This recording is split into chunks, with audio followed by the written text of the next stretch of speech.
Why is it so important to version control your data contracts? Imagine that you are a software engineer and you've worked with the data consumers in your team in order to create a data contract on your transactional databases exactly like you should.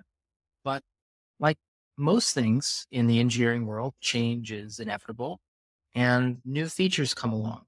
You have to add new fields, and that requires modifying your data contract to account for the changes that have occurred. So, what do?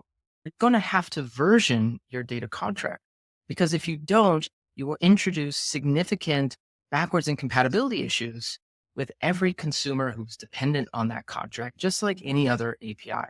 It's not enough to simply create the contracts as documentation and put them in place, even everywhere they might be important, but you actually need a system of managing and versioning those contracts over time using a workflow that your producers are actually familiar with. And that's going to look something a lot like API version.